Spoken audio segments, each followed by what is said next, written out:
Welcome to the deep dive. Today we're looking into something really quite shocking, an event that just rocked the U.S. political scene. Yeah, absolutely. The assassination of Charlie Kirk. Exactly. September 10th, 2025 at Utah Valley University. He was shot and killed right there on stage, speaking to about 3,000 people. It's hard to even picture. The sources say he'd just been asked a question, something about mass shootings. Right, and then moments later, he's hit. Video apparently shows him clutching his neck, collapsing, just awful. And it seems like it was a sniper attack from a nearby rooftop. That's what the initial report suggests, yeah. A public event instantly becoming this national tragedy. So our mission here, as always, is to try and make sense of it. We'll unpack what happened, obviously, but also look deeper into who Charlie Kirk was, the movement he built. And crucially, what this awful event tells us, or maybe underscores, about the state of political violence in the U.S. right now, because the reactions have been intense. They really have. And to do this, we've pulled together quite a stack of sources. We've got news analysis from places like The Guardian, PPTV, HD36. Biographical info from The Independent, Wikipedia. Yeah. Also some critical perspectives, like from racism.org, fact-checking from factcheck.org. And even some international takes and crypto news, which is interesting. Yeah, real mix. So the goal is to pull out the key insights for you, give you a shortcut to understanding this without, getting bogged down or taking sides. We're just reporting what the sources say. Exactly. Presenting the information as clearly as we can. Okay, so let's start with the scene itself. Utah Valley University, Orem, Wednesday, September 10th. Kirk's on his American Comeback Tour. And that detail about the question right before, about mass shootings, specifically asking how many involved trans shooters, it's just chilling, given what happened next. Absolutely chilling. And then he's shot in the neck, collapses in front of this huge crowd. 3,000 people watching this unfold. The video, as you said, shows him bleeding, clutching his neck. And the immediate aftermath was confusing, wasn't it? There were reports a suspect was caught. Right, yeah, those reports circulated early on. But authorities quickly had to clarify, no, the shooter was still at large. It's an ongoing manhunt. Which, combined with the rooftop sniper angle, really points towards premeditation, doesn't it? It certainly suggests that adding another layer of gravity to the whole thing. The reaction, as you mentioned, was immediate. Former President Trump confirmed Kirk's death very quickly. He did, and praised him very highly. Said something like, "No one understood the heart of the youth better than Charlie." Strong words.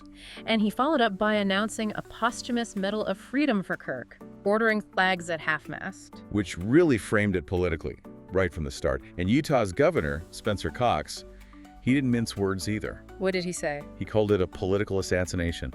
Just straight out.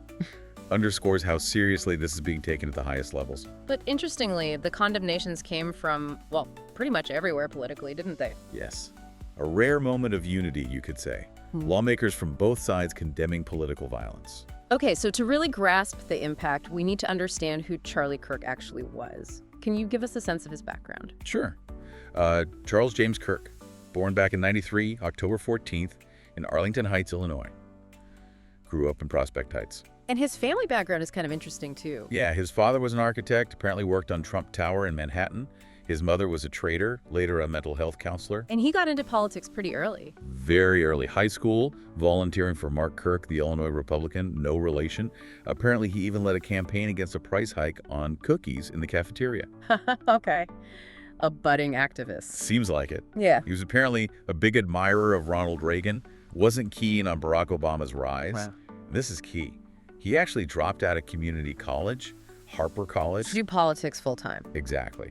He got mentored by Bill Montgomery, who was a figure in the Tea Party movement. And that leads us to Turning Point USA, TPUSA. He co-founded that incredibly young. Yeah, just 18, back in 2012. The whole idea was to push conservative ideas on college campuses. And it worked, didn't it? It grew incredibly fast. Phenomenally fast. It became this huge national network. Kirk really became, the face of young republicanism, as some sources put it, and a very close ally of Donald Trump. He was at the White House a lot, spoke at the RNC in 2020. Yep. And his reach went beyond just rallies and campus events. He launched things like the Professor Watch List, the School Board Watch List. Right, aiming to challenge academics or ideas they didn't agree with. And then there was his media presence. The Charlie Kirk Show, radio, podcast, huge social media following like 5.3 million on X. He even co-hosted Fox and Friends for a time. So a massive public profile. But Right. what about his personal life? The sources mention his family. Yes, and it's obviously incredibly tragic for them. He's survived by his wife, Erica Lane Francevy, and their two very young children, a daughter born in 2022 and a son just born in May 2024. So yeah. Really young. Erica herself is quite accomplished. Former Miss Arizona USA, political science background. They met in New York in 2018, married in 2021. Does she have her own platform? She does, yeah. She runs a nonprofit called Everyday Heroes Like You, has a podcast, Midweek Rise Up, and a ministry called Bible E365. And there was that poignant detail about her posting a Bible verse just hours before. That's right, Psalm 46.1. God is our refuge and strength, a very present help in trouble. Posted on Instagram. And reports say the family was actually on campus when it happened. Oh, that's just heartbreaking. And her faith, you mentioned the ministry, likely connects with Kirk's own advocacy, right? Some sources mention Christian nationalism. It seems likely there was resonance there, yeah.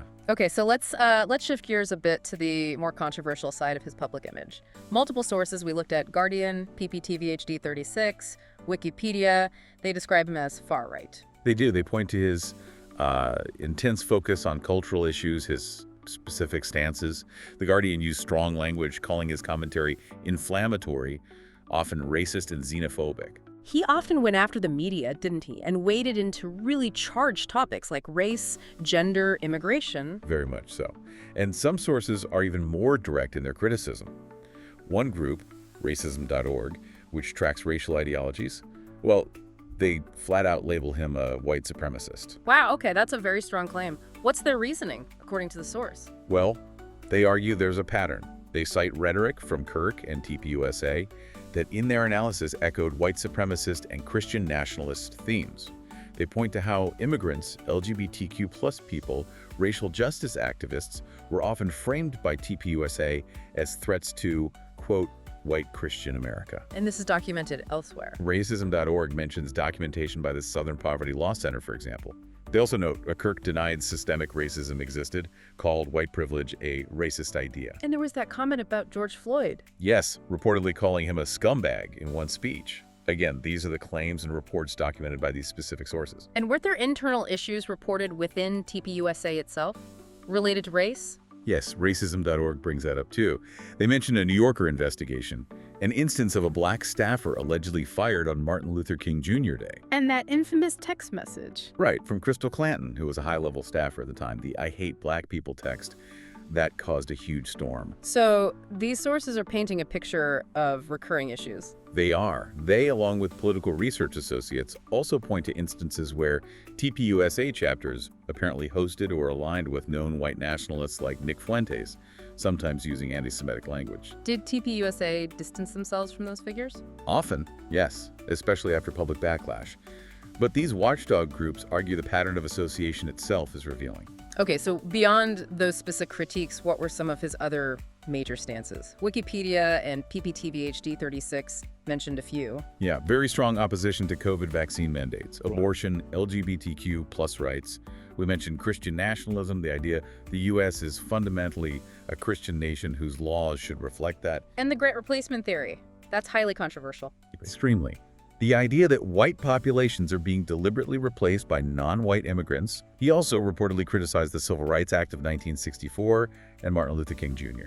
Which brings us to, well, a really stark irony, his stance on guns. Yeah, he was a huge Second Amendment advocate, very vocal. Right. There's that quote from 2023. The one about gun deaths being a cost worth paying. Exactly, that it's worth to have a cost of, unfortunately, some gun deaths every single year so that we can have the Second Amendment to protect our other God-given rights. That's pretty much the direct quote cited in several sources. And then to be killed by gunfire at his own event, it's profoundly tragic, and critics immediately pointed that out. They did, highlighting it as a sort of grim illustration of how normalizing violence, even rhetorically, can have devastating consequences even for his proponents. Okay, shifting focus again, there's another side to Kirk that might surprise some people. His involvement with cryptocurrency, Bitcoin. Yeah, it's a really interesting dimension. He wasn't just a political commentator. He was apparently quite a big figure in the crypto world, specifically a big Bitcoin supporter. How so? Well, one major thing, he apparently played a key, though uncredited, role in lobbying former President Trump to pardon Ross Ulbricht. Ulbricht, the founder of Silk Road. the dark web marketplace. That's the one. Ulbricht was released earlier this year, and he himself confirmed Kirk was critical in securing his release. That's unexpected. It is. Well- And Kirk went further. He actually proposed the U.S. should create a Bitcoin reserve.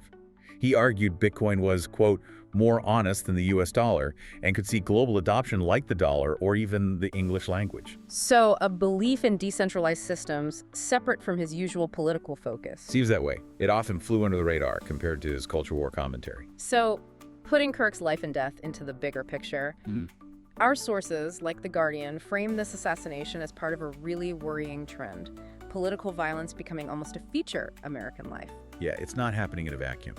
The last year or so has seen just a string of alarming incidents. It's quite a list. Let's recap some of them. The 2 assassination attempts on Trump in 2024. The killing of the United Healthcare executive last December. The arson attack on Governor Shapiro's home in Pennsylvania in April. Increased threats against judges, election officials, violence related to the Gaza war protests. The shooting death of that Democratic state lawmaker in Minnesota, along with her husband back in June. Another lawmaker and his wife wounded in a separate incident. And that attack on the CDC headquarters in August, where a police officer was killed. It's a lot. It's a deeply troubling pattern, and surveys seem to back up this feeling of rising tension. Right. You mentioned Robert Pape's work, Chicago Project on Security and Threats. Yeah, cited in The Guardian. He said a survey they did in May was the most worrisome yet. It showed a significant jump in people accepting violence for political goals. On both sides. Apparently so. Around 40% of Democrats surveyed supported using force to remove Trump, while about 25% of Republicans supported using the military to stop protests against Trump's agenda. And those numbers doubled in a year. More than doubled, according to Pape.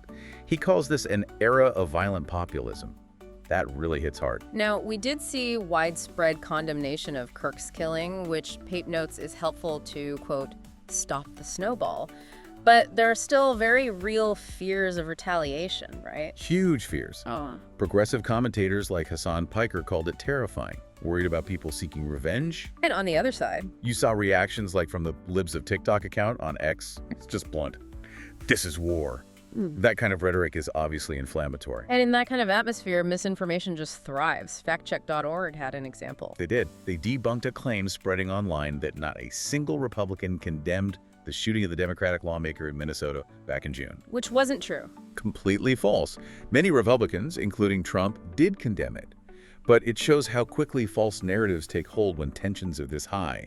It's hard to separate fact from the political stem. Which leads us to the media's role in all of this. It feels incredibly challenging. Absolutely. We saw a source from Thai PBS discussing coverage of a public figure's death there, Tungmo Nida. And the challenges are universal, aren't they? Balancing speed, getting information out, maybe live streaming. With basic journalistic ethics. Respecting the dead, avoiding overly graphic details, being accurate. And the bigger question, is the media just following social media trends now, or is it shaping them? How much does coverage influence investigations, public opinion, especially in a case like this that's so politically charged? It raises massive questions about responsibility, really, in a society already grappling with so much violence and division. Huge questions. So let's try and wrap this up. We've taken a deep dive today into Charlie Kirk's assassination, looked at his life, his influence, this complex figure. Yeah, prominent conservative voice, founder of a major youth movement, but also deeply controversial, as highlighted by several sources, and those surprising elements, like the Bitcoin advocacy. And we place his death against this really alarming backdrop of rising political violence in America, a trend supported by data and a whole series of recent events. His death feels like a significant marker, doesn't it? A tragic one. The condemnations are there, the calls for calm, but also those very real fears of retaliation. It feels like a crossroads. It really does, and it brings us back to that statement Kirk made, the one about the cost of gun deaths being worth it for the Second Amendment. Now, his own life has become part of that cost. A terrible final irony. So it leaves us with a question for you listening. When a society starts accepting violence, even rhetorically, as a sort of price of liberty, what actually happens to those liberties? Does it strengthen them? Or does it maybe start to eat away at the very foundations of peace, of stability? Does it create this cycle that can end up consuming even its own champions? What is the true cost, really, of rationalizing violence to achieve political aims? Something to think about.